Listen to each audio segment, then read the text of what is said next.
It is 9 o'clock Central Standard Time here at the Dallas Schools STEM Environmental Education Center.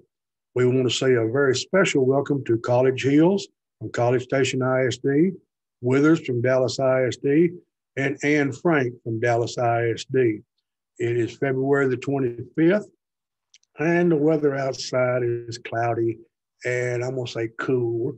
And we are missing something that we've had for the last couple of days, which was that big, beautiful sun that everybody welcomed back. If you are watching and you have not registered, please go to www.tiny.cc/EEC register and sign up. This is just for our attendance records only. This morning, we're going to study the solar system. During this virtual field trip, students will identify the planets in Earth's solar system and explore models that demonstrate the relationship of the sun, Earth, and the moon. Ms. Fuller will tell you about the great, beautiful sun that we've been able to observe. Mr. Monroe will tell you about a relationship between the sun, the Earth, and the moon. Mr. Maris will introduce you to the inner planets, and Ms. Nash will discuss the outer planets. You cannot talk to us verbally, but if you have questions, you can go to www.tiny.cc/EEC /question/answer.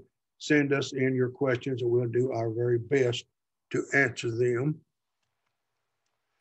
Now I am going to stop sharing my screen.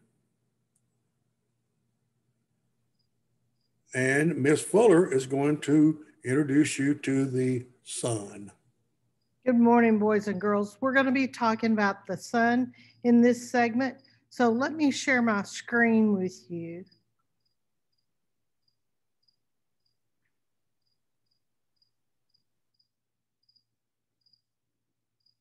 So what do we see in the sky? We see the moon, we see the stars, and we see the sun. Well, let's talk about that for just a minute. This is the moon. Our moon is a natural satellite of the Earth, but it has no light of its own.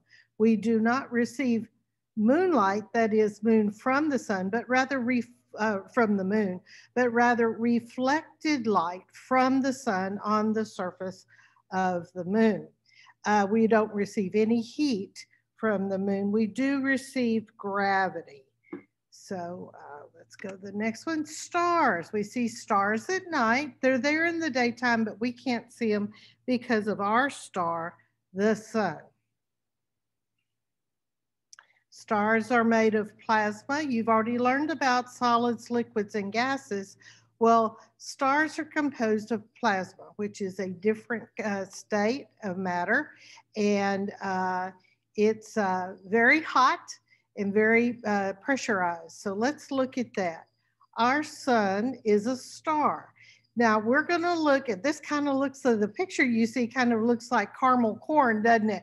We're gonna look at a couple of clips from really nice photographs taken at the Daniel Inouye Observatory in Hawaii. Stay put for world-ending coronal mass ejections. Real video. Okay, so we're gonna forward this a little bit to, let's see, how about right there? Inspection reveals that the roiling plasma that makes up the sun is in.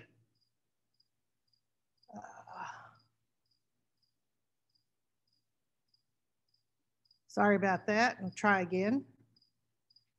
Stay put for world-ending. Okay. Solar flares occasionally rip out of the surface of the sun, shooting particles out into space in what is known as coronal mass ejection. These solar flares are thought to be caused by something known as magnetic reconnection.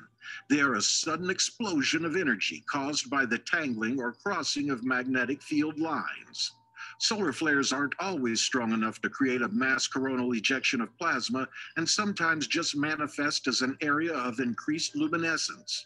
But when plasma is kicked out of our star, it can be a breathtaking phenomenon, with the largest flares having the potential to knock out all electronics on Earth.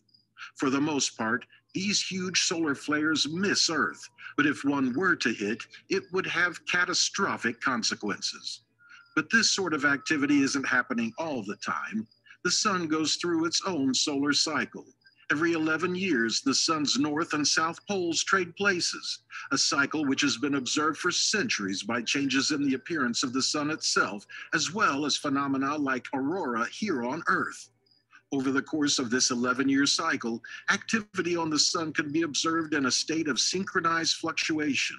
Solar flares, coronal mass ejections, sunspots, coronal loops, and even the level of solar radiation are all tied to these 11-year cycles.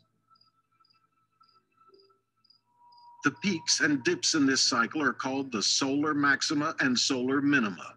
At the maximum point, all right, so they talked about solar maxima and solar minima, and that's when these activities are either at their peak or at their lowest point, and that is an 11-year cycle. So now we're going to look at another little aspect of this. A telescope based in Hawaii observes the other end of the spectrum from visible to near infrared. The image you are looking at, taken by this telescope, is the highest resolution image ever taken of the sun. Each of these cell-like structures are around the size of Texas. They are hot, excited, convecting masses of plasma. Let's zoom in to get a clearer view, and for the full effect, we have added the sound of the sun, which was created by observing the vibrations from the sun over 40 days and transformed into audible sound.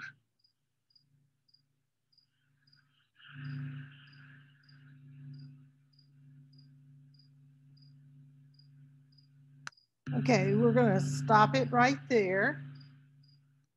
And that sound you heard was the sound of the sun, and it sounded to me a whole lot like a machine.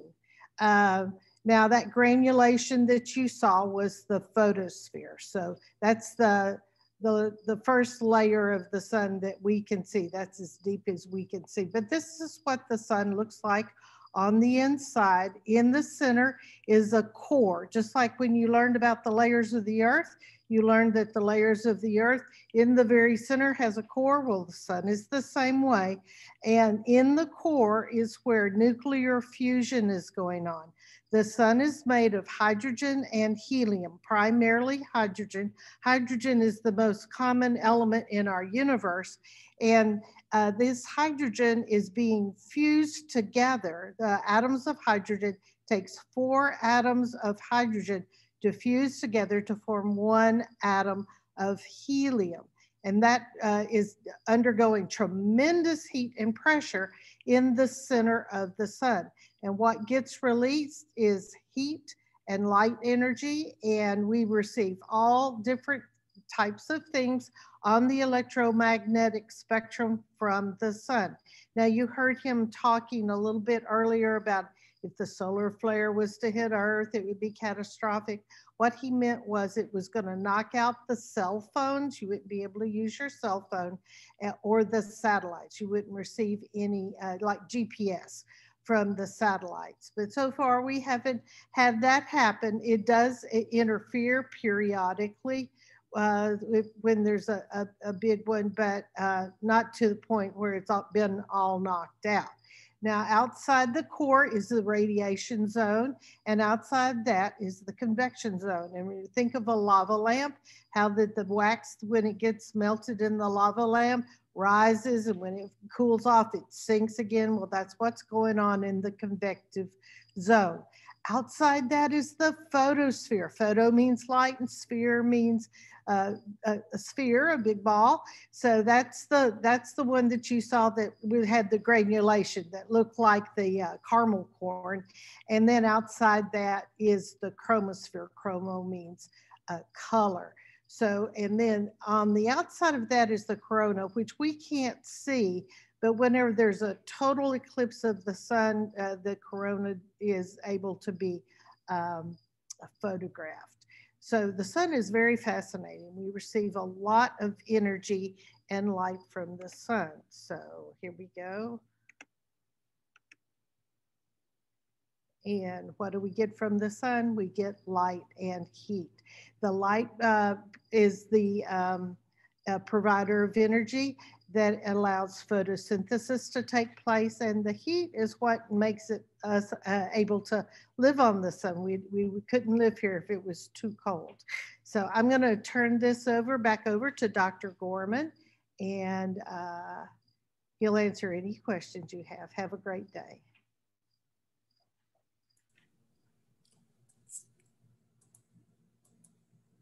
Thank you, Ms. Fuller, for telling us all about the sun that we have certainly enjoyed the last couple of days. We do have a question.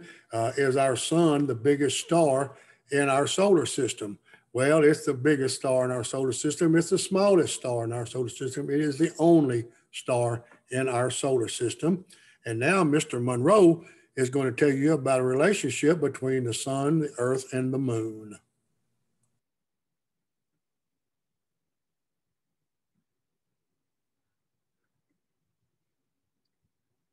Good morning, students. My name is Mr. Monroe, and we're going to be looking at the relationship that goes on between the sun, the earth, and the moon. I have before you right now a model, this representing the sun, and let me get a little light because that's what the sun gives us, light and heat energy, as you've heard from Ms. Fuller.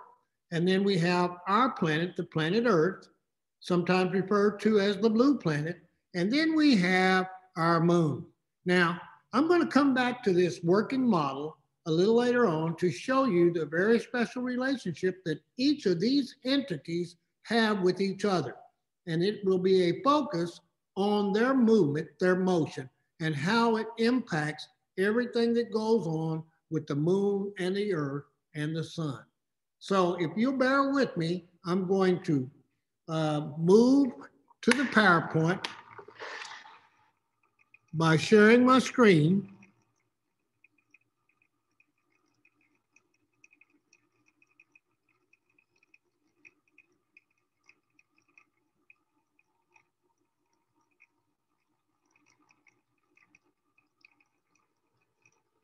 Earth, moon, and sun relationships. And basically, we're going to be talking about the relationship of movement of all three entities. And I'll give you a little information about each of those entities, starting with the relationship that the Earth has with the sun. And that relationship is actually, light and heat energy from the sun. And it also completes, the Earth completes one orbit, one revolution around the sun every 365 and a fourth days. Now, if you know anything about our time measurements, 365 days is equal to what? 1 year. So it actually, the revolution, that time that it takes for the Earth to complete one orbit around the sun is about a year. And if you notice, we still have 1/4 of a day left every year. And I'll come back to that a little later on. Now, the orbit that the Earth does travel around the sun, you know, it's not a perfect circle. It's kind of oblong, and it's called the ellipse, okay? A lot of planets that are in our solar system travel that same path around the sun. Not necessarily the same distance, but that same kind of pattern, an orbital or a oblong circle around the sun.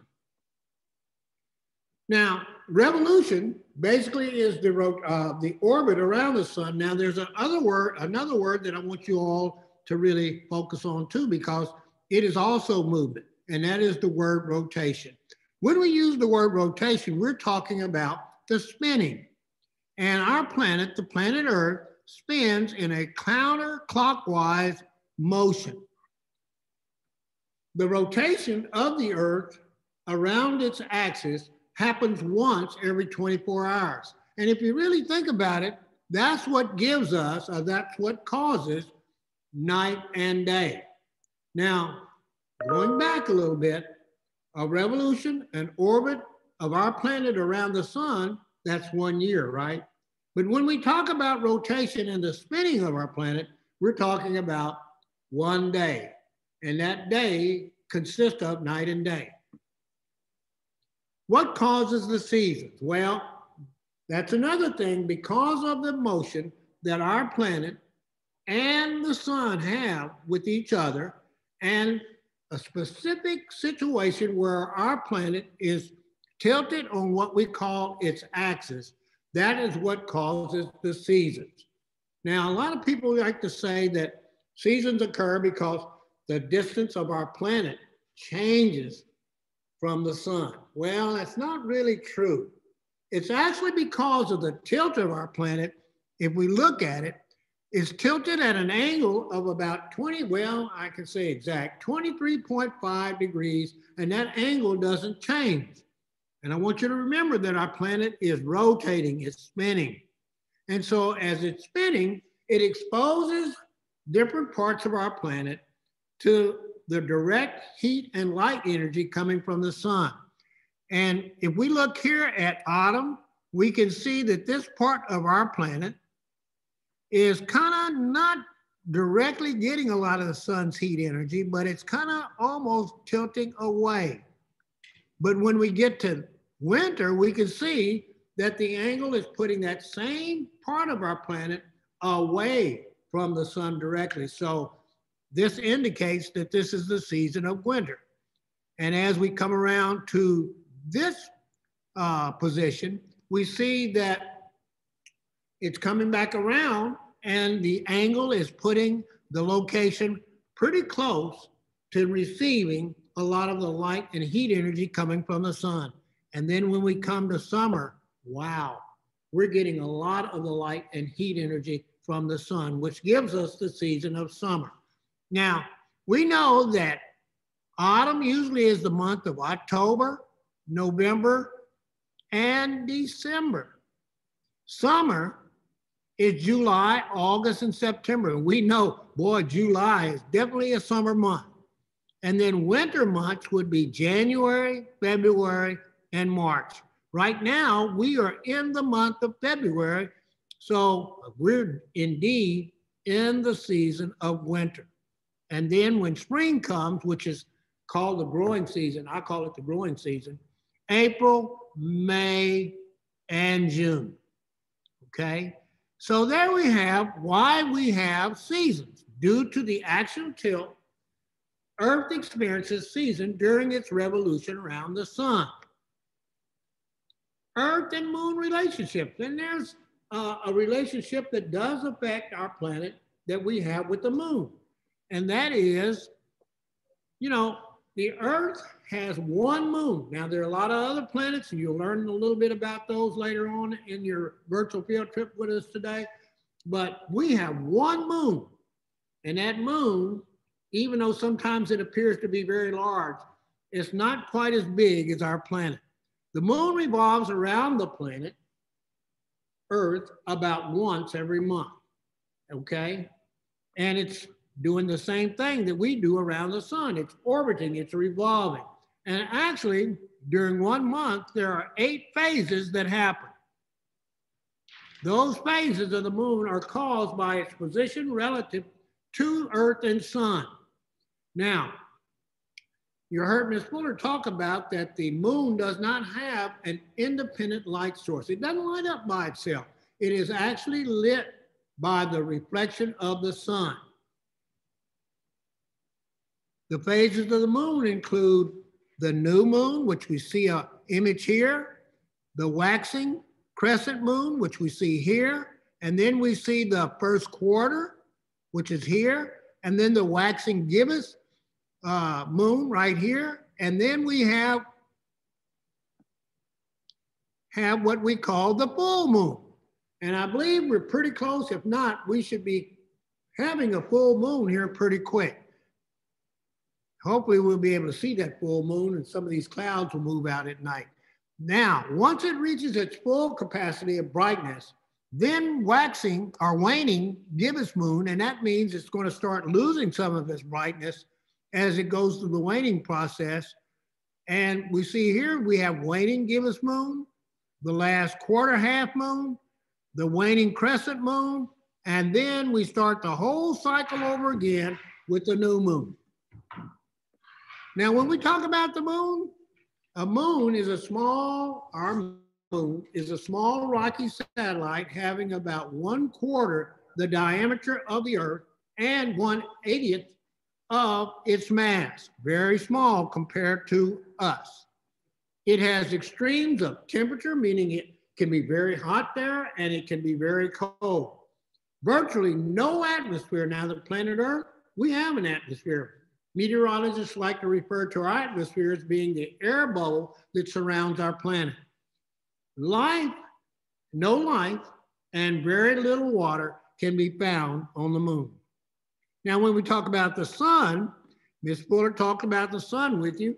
The sun is an average-sized yellow star about 110 times the diameter of Earth. The sun is approximately 4.6 billion years old. Now, the planet Earth. The Earth is one of 8 planets that revolve around the sun, and we're one of 8 that comprise or make up the solar system. Earth, is the third planet from the sun and is one of the 4 terrestrial inner planets. Earth is it's about 93 million miles from the sun. Earth is geologically an active planet, which means that the surface of our planet is constantly changing. Unlike the other 3 inner planets like Mercury, Venus, and Mars, it has large amounts of life-supporting water and oxygen-rich and a oxygen-rich atmosphere. Earth's protective atmosphere blocks out most of the sun's damaging rays, students. Now, Earth is not the center of the universe. Earth is not the center of the solar system. The center of our solar system, guess what? It is the sun. Now, I'm going to stop sharing here, and I'm running out of time, and I do want to show you a little bit about this model that I have before you and how it actually works. Now, the motor of this model is not working. Let me turn the sun on. And we can see that the planet Earth is on its tilt, on its axis tilt. And we can see that the moon is moving around the Earth.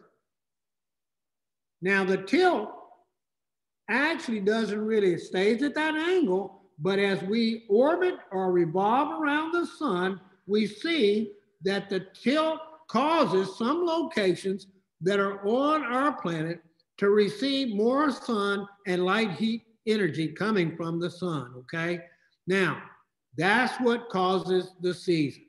Now, students, I have run out of time, so I'm going to turn it back over to Dr. Gorman. So if any of you have any questions, you be sure to ask those questions, okay? And you guys have a good day. All right, Dr. Gorman. Thank you, Mr. Monroe. And the question that came in was, describe a solar eclipse. And that's when the moon passes between the Earth and the sun, and it blocks out all or part of our view. We can either see none of the sun or we can see part of the sun. And that is a solar eclipse. Now we're going to let Ms. Ramirez introduce us to the inner planets. Hello, my name is Ms. Ramirez, and in this segment, we're going to be learning about the inner planets. I'm going to go ahead and share my screen with you guys so we can start our presentation. And it might take just a second to get that screen share going. So before we begin, let's talk about what exactly is a planet. So a planet is simply a large round body that revolves or goes around a star in a clear orbit. So let's take a look at some of these diagrams I have here on our slide. So make some observations about these diagrams. What do you guys notice? Think about the sizes of these objects, their location, and then what are some limitations of these diagrams as well? So in this segment, we're going to be focusing mostly on the inner planets, and then you'll learn about the outer planets in the last segment. So there are some couple of very unique characteristics for our inner planets. Now, our inner planets, they are the closest to the sun, and because they're the closest to the sun, they're usually going to be warmer compared to our outer planets. Also, take a look at their size. What do you notice about the size of the inner planets compared to the outer ones?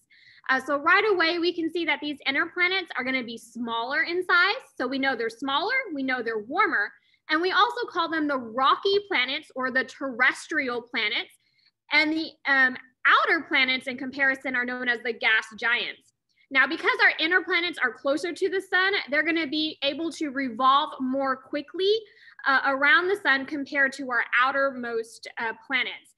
And then also, because our inner planets are so small, they have few or no moons. And then a key characteristic in our solar system that helps us divide between our inner and our outer planets, if you take a look over here at this bottom diagram, hopefully you guys can make out what's called the asteroid belt. So that asteroid belt comes in handy for us because we can see that our inner planets are on this side of the asteroid belt, and then our outer planets are on the other side of the asteroid belt. So something that you guys can do on your own is to research, how did that asteroid belt form?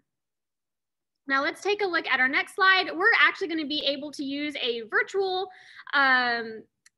simulation of our inner planets using Solar System Scope.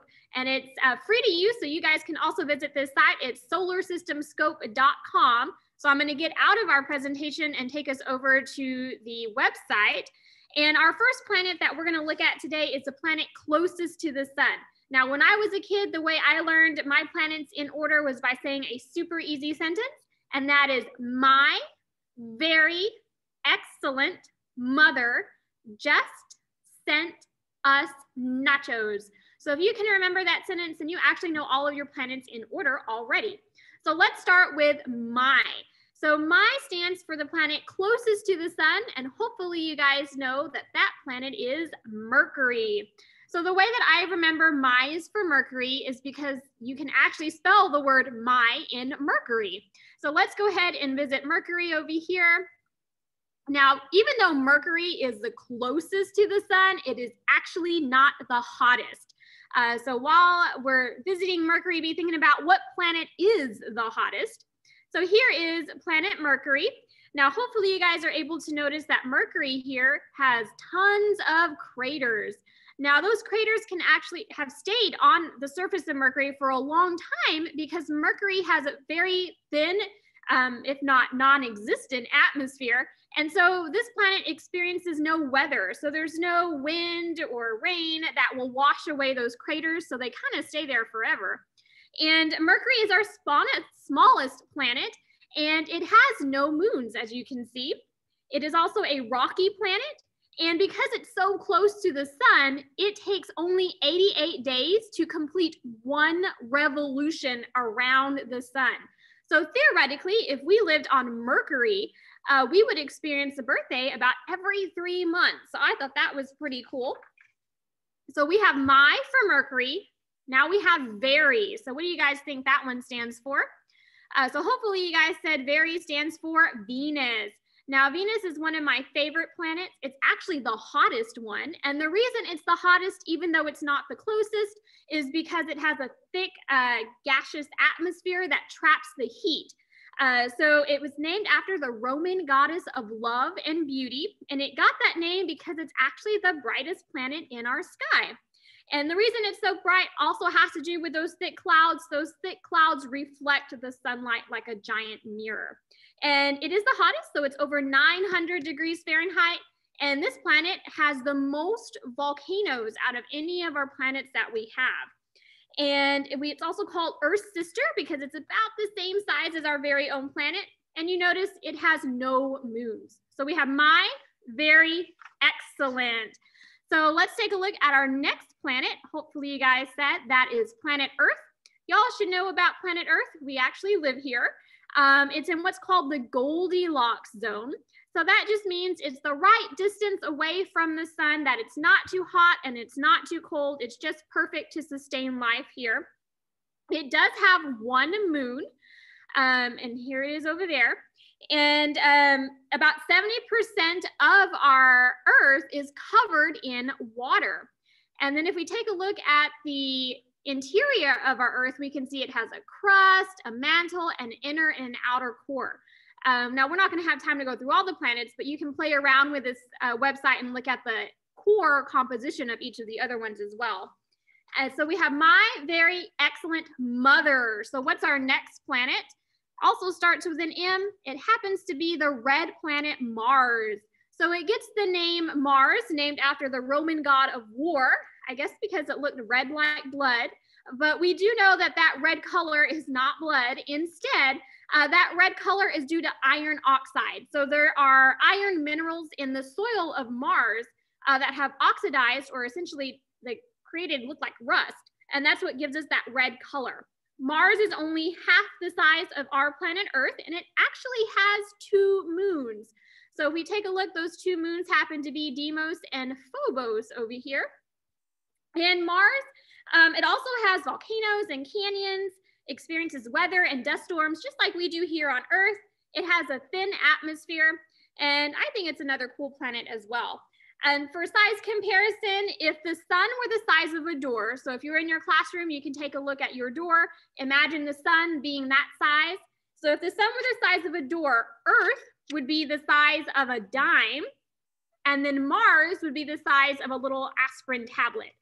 So you can see the comparison of scale size between those 3 objects. So I'm gonna go ahead and put us back on our PowerPoint, and I have just a couple things I wanna show you guys really quick.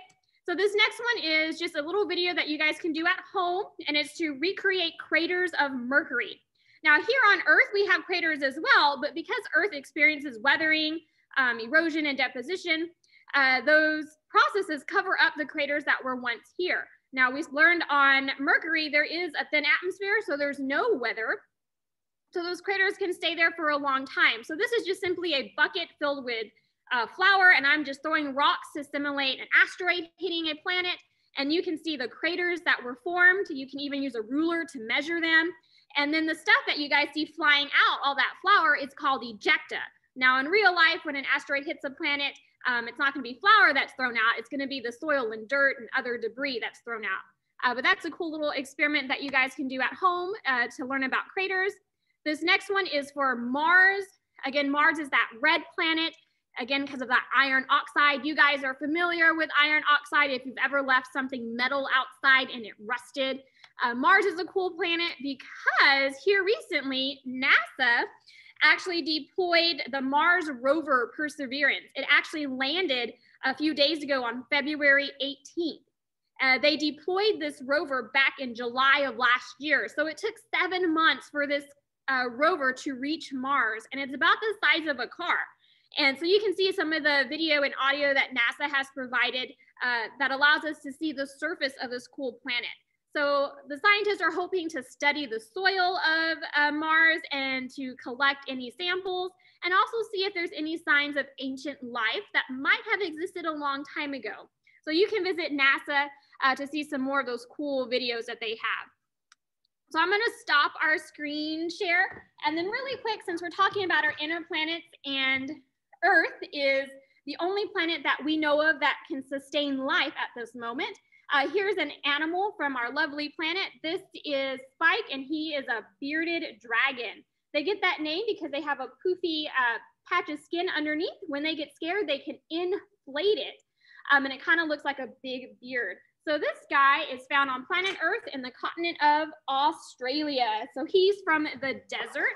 And again, Earth is the only planet that we know of that can sustain life, which is why it's important that we protect our natural resources and the animals and plants that we have. So again, Earth has the water, the good atmosphere, soil, and all those things that life needs. So that's all I have for you guys for inner planets. We're going to pass it to Dr. Gorman, and he's going to answer any questions. Thank you, Ms. Ramirez. What an interesting program. The question is the asteroid belt a former planet that broke up into small pieces? And most scientists believe just the opposite. Most scientists believe that the belt is material that never formed a planet, possibly because of the gravitational force presented by Jupiter the Giant. And now we're going to hear about the outer planets from Miss Nash.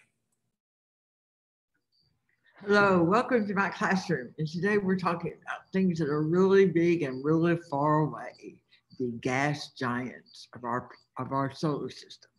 So we can't go visit, and we're going to look at some pictures instead. So let me find those pictures and let's see what it would be like if we could go.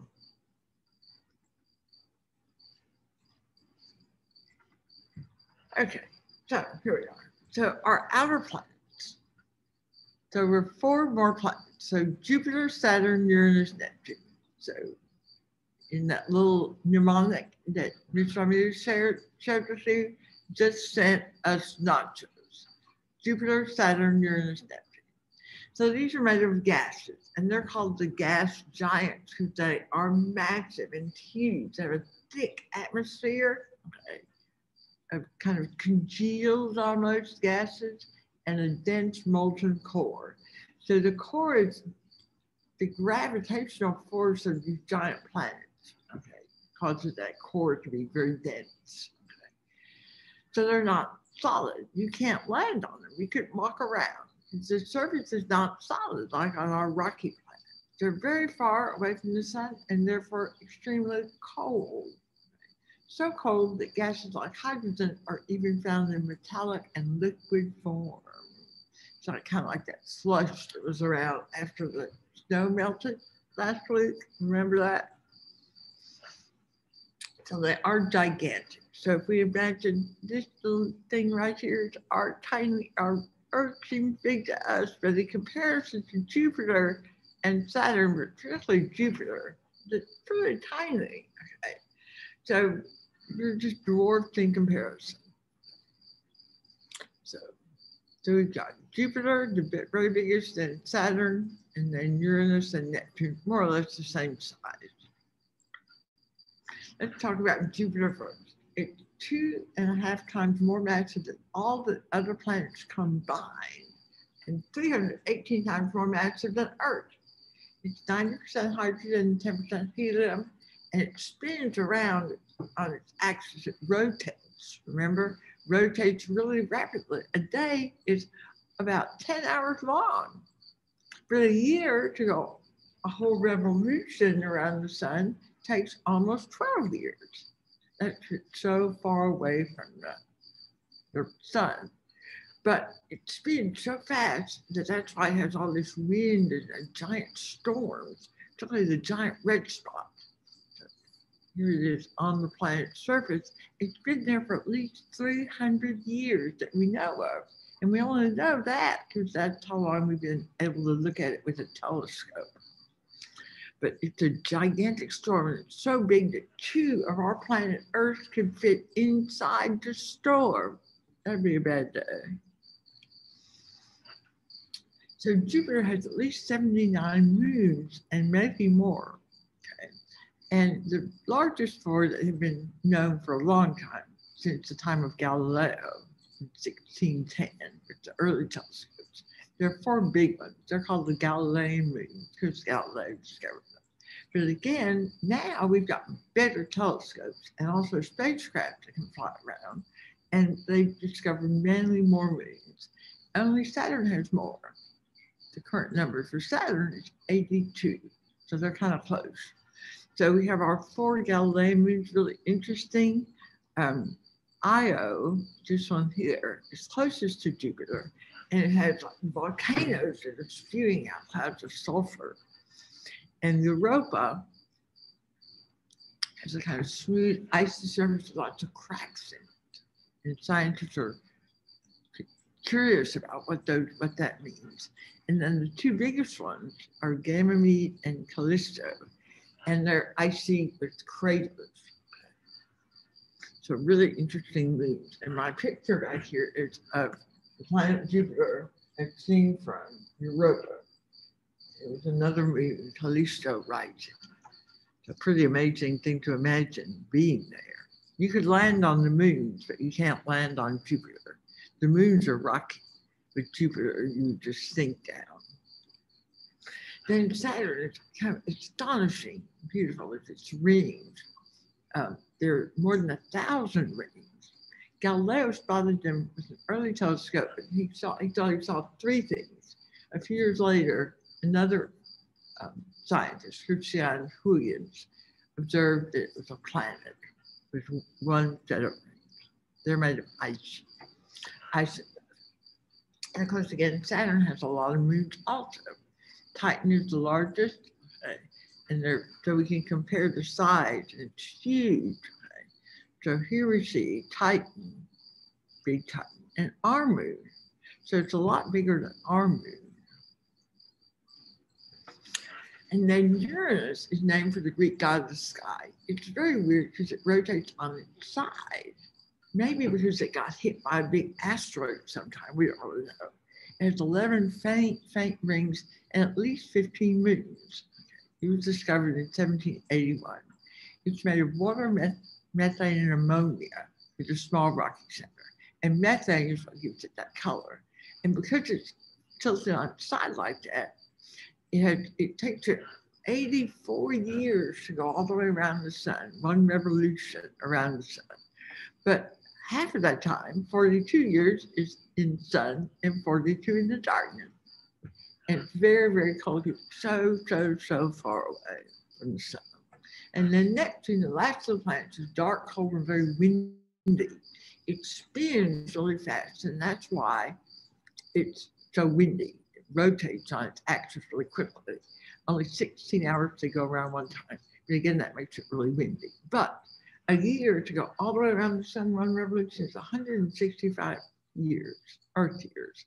It was not discovered until 1846. Again, that beautiful color is because of the methane. It also has really faint rings. And Neptune also has rings. The largest is Triton. It's a large rocky core covered in ice. And this also has geysers that erupt from the surface. And it's so big that scientists think it may have been a planetoid, a tiny dwarf planet that got pulled in by Neptune's gravitational orbit. So lots of really interesting things to learn about these very far away planets that we're discovering more and more about as our telescopes and our spaceships get better. So the amazing thing to me is to think how big they are. So I made myself a Jupiter here, okay, out of a beach ball. So if this is Jupiter, okay, and Saturn is just a little bit smaller, and this would be Uranus and Neptune. They're about the same size. So Jupiter, Uranus, Neptune, and here's Earth, okay, really tiny in comparison. And they're so far away. That's the other thing that's kind of hard to think, hard to understand and get in your head, is how far away these planets are from the sun compared to us. So lots of really interesting things to learn about. And I'd like to suggest a little bit of reading. If you can find it. I found this book in my library. It's really an old copy. And the interesting thing when I looked at it again, after all this time, the information about the planets has changed a lot, okay?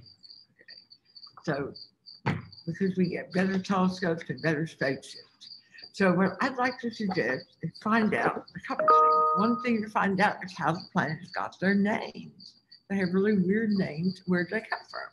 And then also, you might want to find out more about the moons of particularly Jupiter and Saturn, because they've got lots of really interesting moons that we've got good new information about.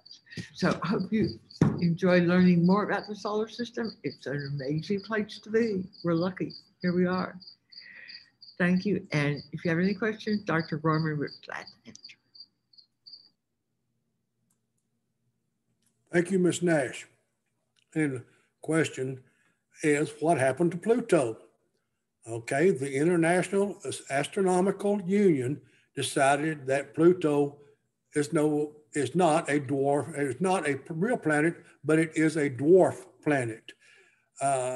Pluto does not meet the 3 requirements necessary for it to be a real planet. So it no longer is a live planet. Now, when I was your age, we considered it a planet. Okay, and now I am going to share my screen.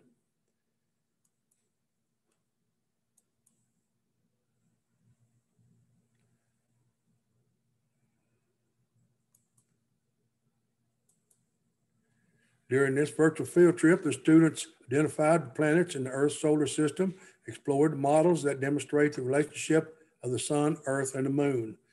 Ms. Fuller talked to you about the sun, Mr. Monroe about relationships between the sun, Earth, and the moon. Ms. Ramirez introduced the inner planets, and Ms. Nash, the outer planets. Thank you. And we'd like for you to tell us how we did. Teachers, if you would, fill out the short form on www.tiny.cc/EEC feedback and send it to us. Thank you for attending today. I hope you have a great day, and I hope you have a great life. Goodbye.